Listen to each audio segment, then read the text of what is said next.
Hello learners, I welcome you to this session. I am Mohini Arora and we will be discussing about functions which is for the students of computer science course. So let us begin the session. I hope you will learn from it and it will be a gaining experience for you.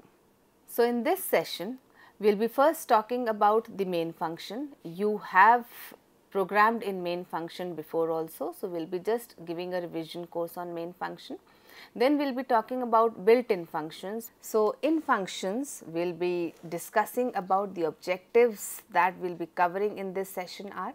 We will be defining functions that are included in maths.h, ctype.h and string.h header files, explaining IO console functions, learn about user defined functions. We will be talking about function prototype, definition and function call.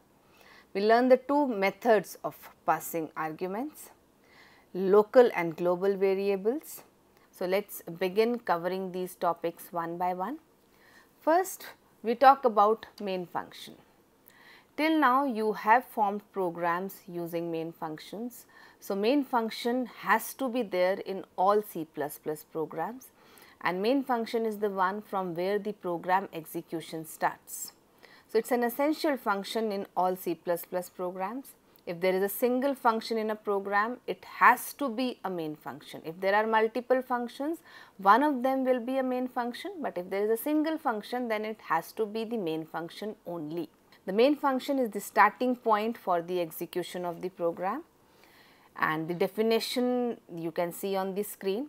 Main function, by default it returns an integer value. So you have to give return 0 or any integer as the last statement of the main function. If you do not want the main function to return anything, then you say void main function. In that case, you need not give the return statement. So by default, as the slide also says, the main function returns the value of integer to the operating system. Functions are a set of code that can be reused again and again. So those functions which are defined in some or the other header files are known as library functions. So in this session, we will be talking about three header files: math.h, ctype.h and string.h. So some of the functions which are covered, which are defined in these header files, we will be discussing those functions and these header files as well. So C++ provides many built-in functions that save the programming time: mathematical functions, character functions, string functions and console input-output functions. Let us do them one by one. So the slide here shows the mathematical functions from math.h.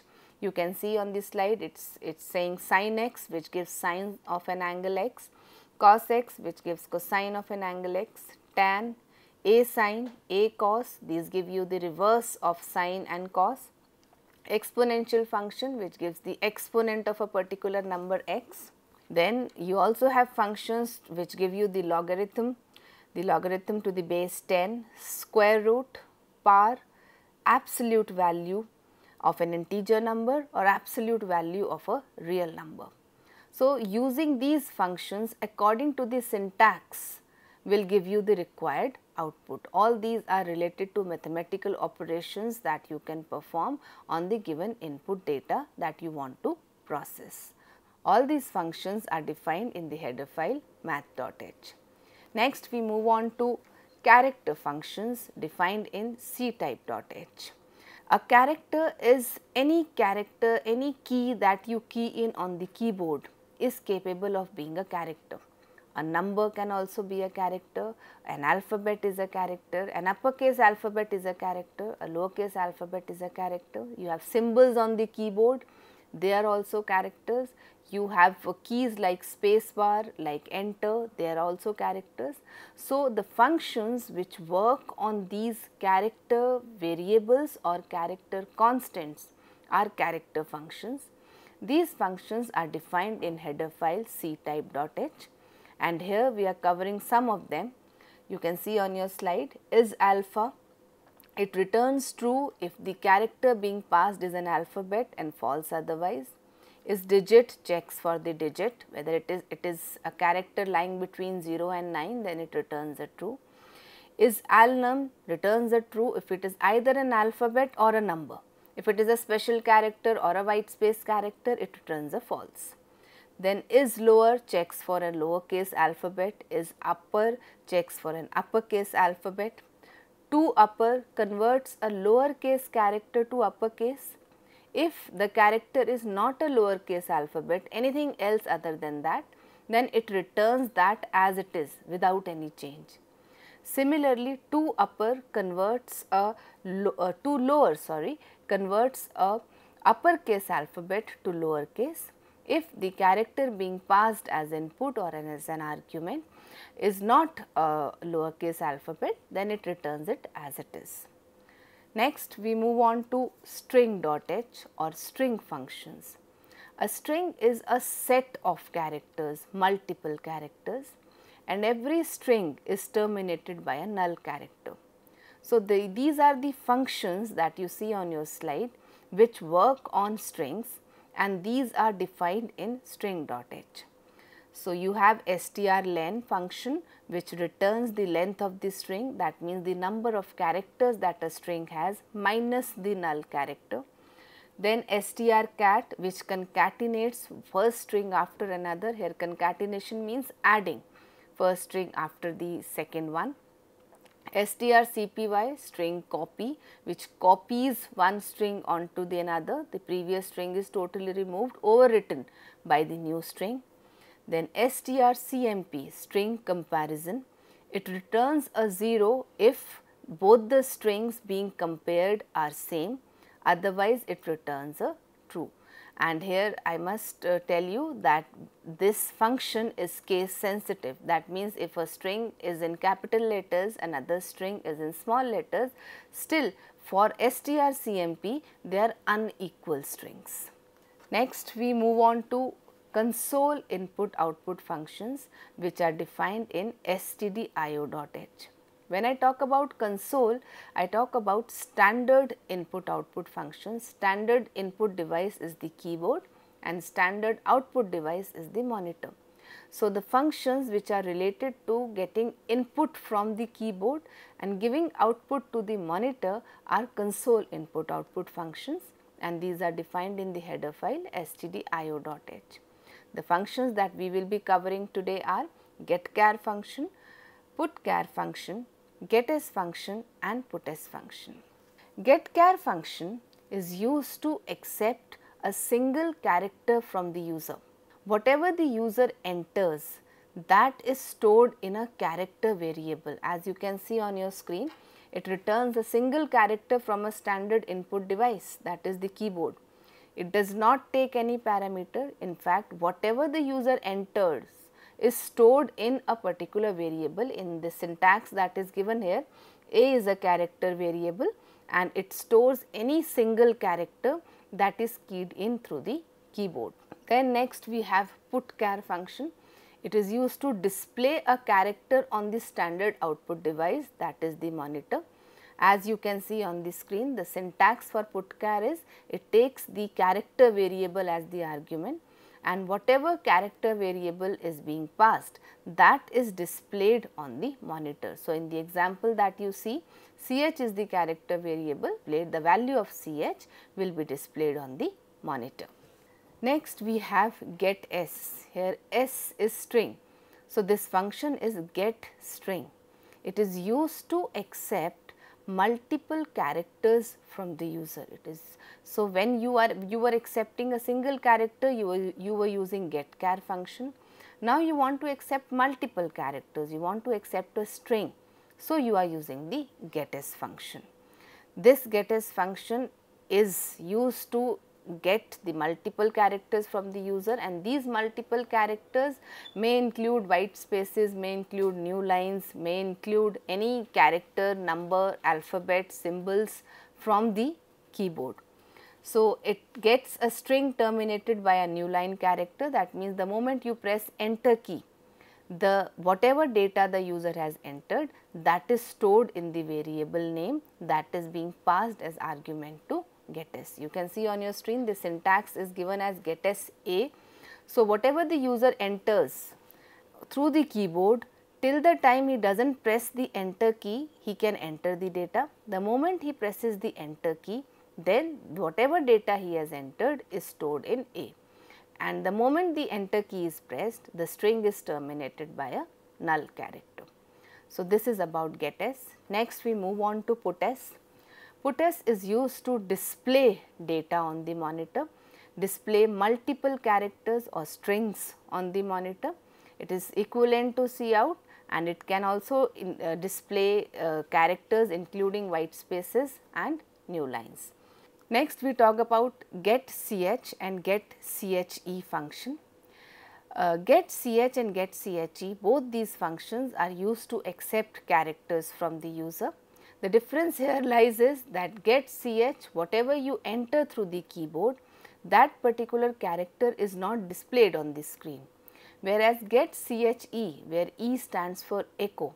So, whatever character is entered, it is displayed on the screen. So, that is the difference between getCH and getCHE. Both these functions are used to accept a single character from the user. So, you can see that in your screen also there are two variables, ch, which is taking the value from getCHE, and ch1, which is taking the value from getCH, and both these functions are defined in the header file conio.h. As the cursor blinks, you type the character, getCHE will echo the character and getCH will not echo the character. So, these are the built-in functions or library functions defined in various header files, and as per your requirement you include that particular header file. So, that means if you want to use a function that is defined in ctype.h, then that particular header file has to be included in your program, otherwise your system will flash an error. Now, we move on to user defined functions. Till now, you have been using the functions that have been defined in some or the other header file. Now, you will be defining your own functions and using them. That is why the name user defined functions. A C++ function is the grouping of program statements in a single unit. A function may or may not have a header file because function is a part of a program. So, already your iostream.h is there, your main function is there. So, you may not require a separate header file just for a particular function till the time you are not using any statement, any C++ executable statement which requires a header file. A function may have a return value, may not have a return value. A function which does not have a return value are known as void functions, and a function which return a particular value should use the data type of that particular value in the function header. So, next we talk about function prototype. You have declared variables in the previous program. So, function prototype is declaration of functions in a program.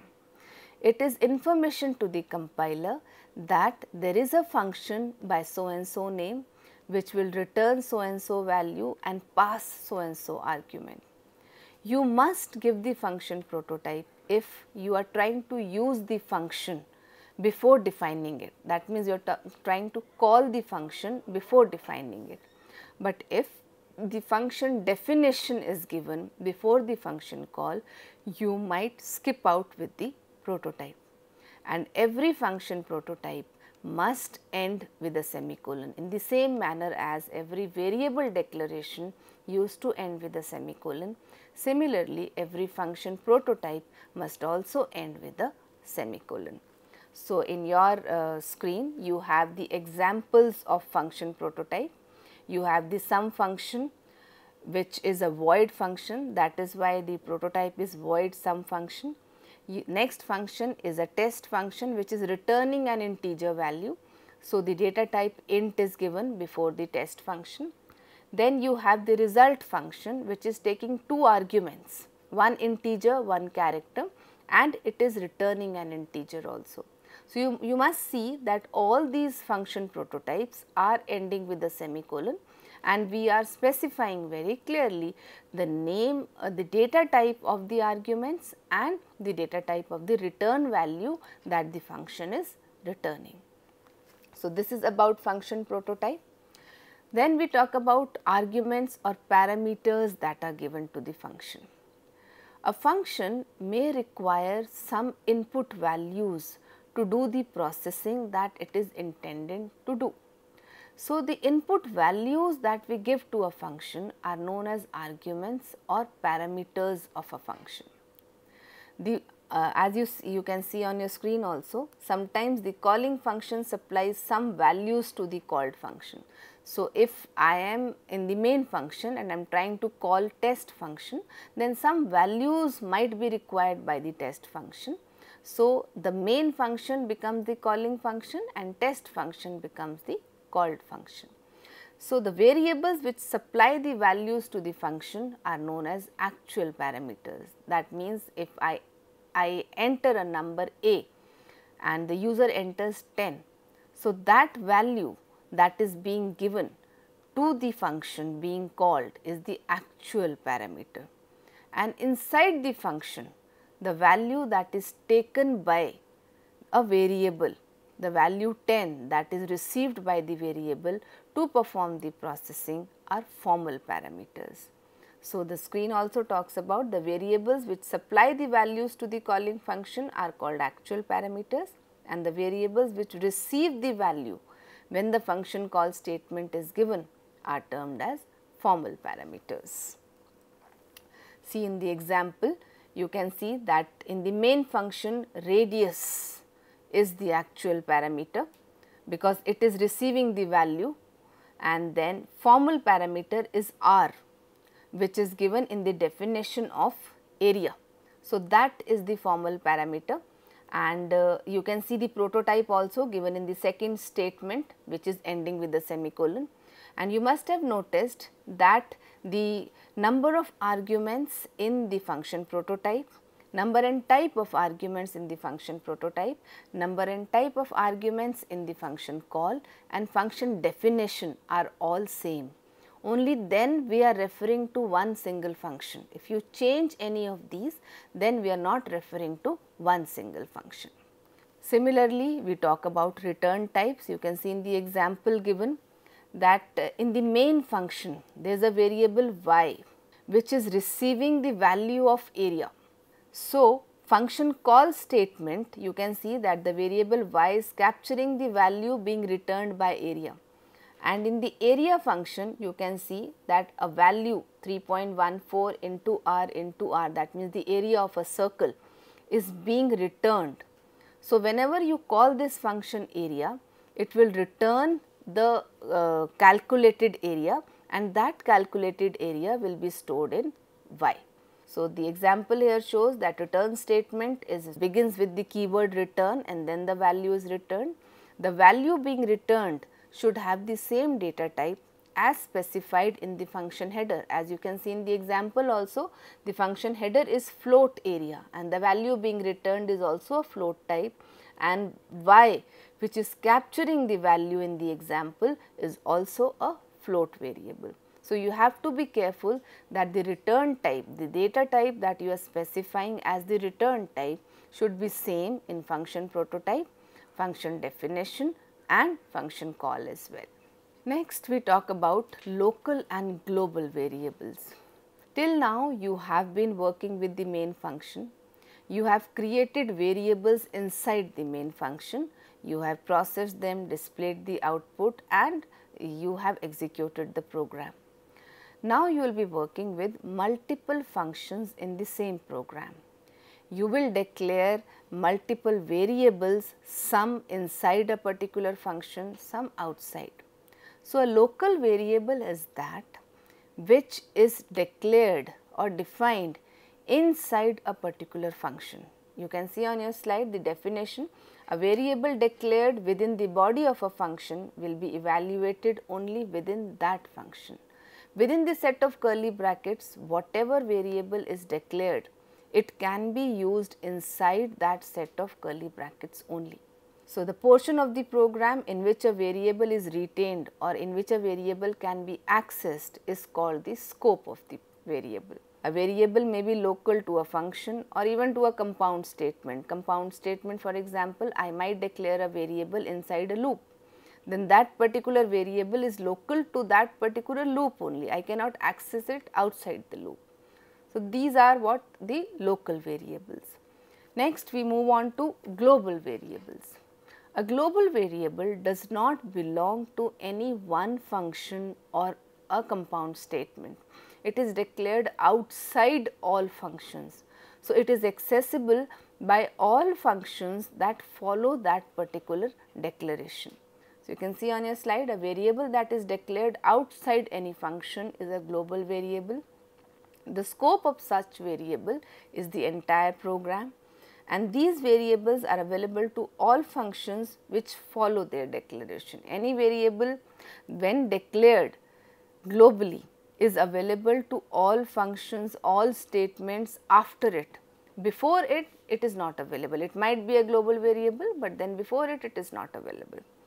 And if you declare two variables by the same name, one local variable, one global variable, then to differentiate them, you will use a scope resolution operator, which is a set of two colons. In front of a global variable name, you will use a scope resolution operator. You can see the example on your slide. There is a global variable m declared in the second statement on this slide, and there is a local variable m inside the main function.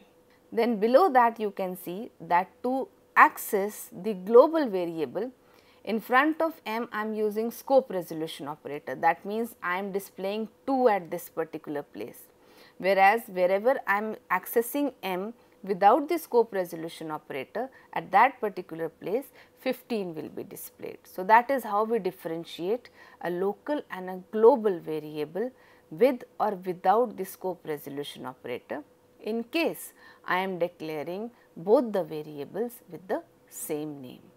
So, that is about global and local variables. And then we talk about the variables and different types of storage that a variable can have. You can have an automatic variable, a register variable, a static variable, or an external variable. Till now you have been working with automatic variables. They are by default. That means if you declare int x or you declare auto int x, they are just the same. All variables are by default automatic variables. According to their data type, they are allocated memory. On your screen you can see that all variables are by default auto. They retain their scope till the end of the function in which they are declared. That means if an auto variable is made local, it will be accessed in that particular function. If it is declared as global, then it can be accessed across all the functions. The variables are automatically created when a function is called and automatically destroyed when it returns. This is about local variables. As soon as the function closes, their scope also ends. Then we talk about an example of automatic variables. A variable I is declared, which is an auto variable, and inside the sum function, a variable S is declared, which is also an auto function, and S is accessible only inside the sum function, I is accessible only inside the main function. So, I is local to main and S is local to sum. Then register variable, it is just same as the auto variable. The difference is it is stored in CPU registers. So, the access is faster as compared to the normal auto variables. So, it has all the characteristics of an auto variable, but it provides fast access as they are stored inside the CPU registers rather than in memory, and they can be applied to both local and global variables. Moving on to static variables. A static variable is one which retains its value even though the function call is over. As you can see on your screen, a static variable has the visibility of a local variable, but the lifetime of an external variable. That means although I cannot access the variable, but the value that it has will be retained, it will not be lost. That means if I access the function again, I can see the same value in my variable. To declare a static variable, you just precede it with the keyword static and it becomes a static variable. As you can see on your screen, the syntax, static int s is equals to 0. So, now even though after the function scope is over, I cannot access s, but the value of s will remain as it is. That is what is a static variable.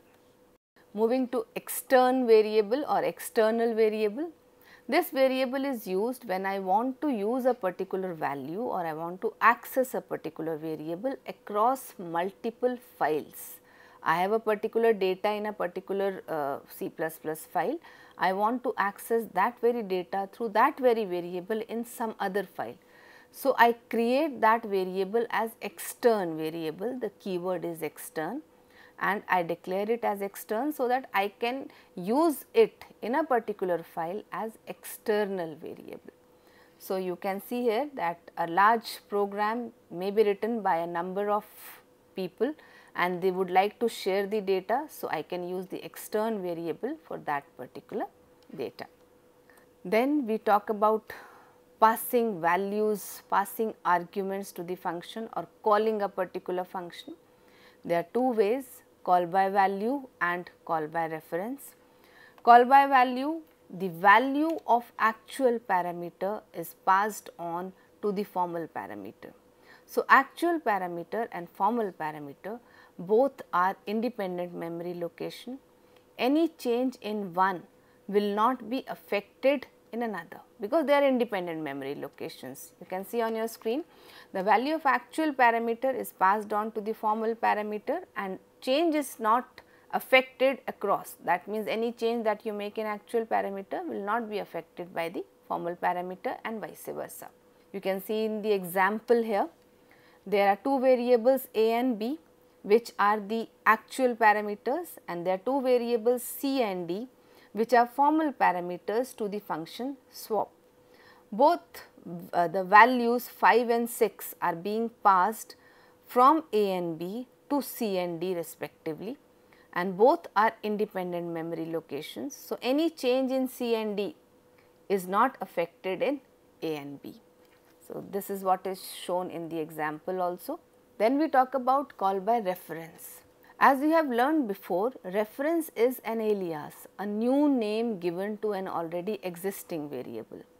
Here also, when I use call by reference, then I am just giving a new name to an already existing variable. That means I am referring to the same memory location.